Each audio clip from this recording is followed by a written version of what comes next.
আসসালামু আলাইকুম, welcome back to my channel. আজ তৈরি করে দেখাবো দ্বিগুণ স্বাদের আম চিংড়ির রেসিপি। রমজানে যাদের খাওয়ার রুচি নষ্ট হয়ে গেছে তারা বাসায় রেসিপিটা ট্রাই করতে পারেন। আমার মনে হয় আপনাদের খাওয়ার রুচিকে দ্বিগুণ হারে বাড়িয়ে দিবে।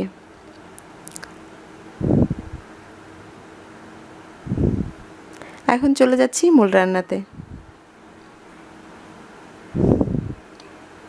আমি এখানে 2টা আলু এভাবে কেটে নিয়েছি, প্রায় 1.5 কাপ মতো হয়েছে। নিয়েছি 2টা বড় পেঁয়াজ কুচি,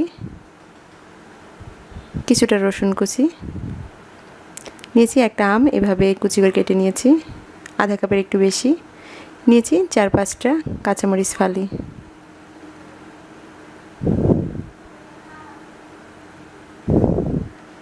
সাথে নিয়েছি কিছুটা চিংড়ি মাছ।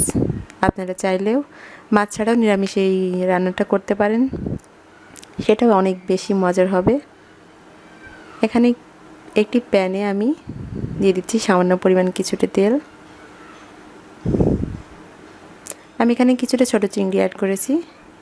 জাস্ট একটু হলুদ লবণ দিয়ে আমি মাছগুলোকে ভেজে নিব।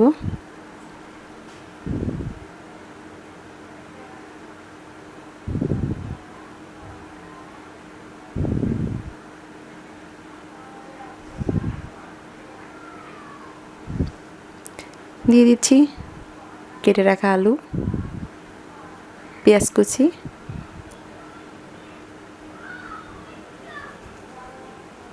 কাঁচামরিচ ফালি, আধা চা চামচ গোটা জিরা,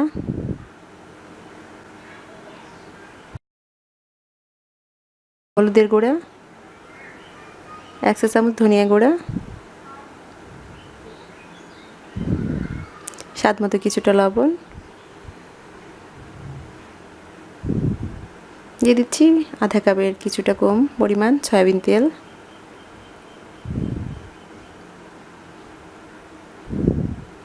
এবার খুব ভালোভাবে একটু নেড়ে নিতে হবে।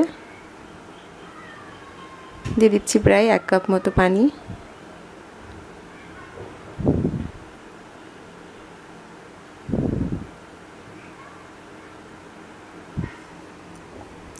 এখন একটি ঢাকনা দিয়ে আমি 2-3 মিনিট জাস্ট রান্না করে নিব।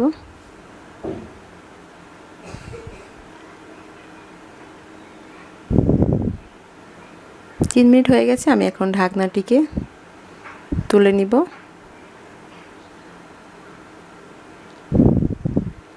আবারও আমি একটু ভালো করে নেড়ে দিচ্ছি।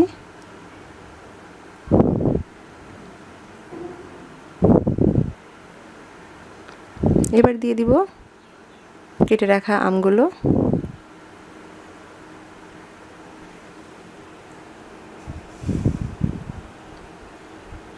আমি আবারও একটু ভালো করে মিশিয়ে নিচ্ছি।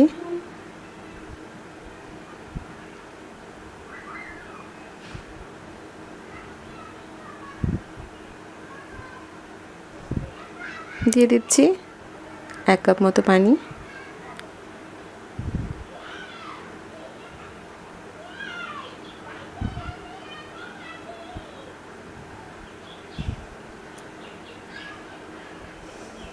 এবার ঢেকে আরও কিছুটা সময় আমি রান্না করে নিব। আমার রান্নাটা প্রায় হয়ে গেছে। এবার চুলার জালটা কমিয়ে আমি আরও কিছুক্ষণ ঢেকে রেখে দিব।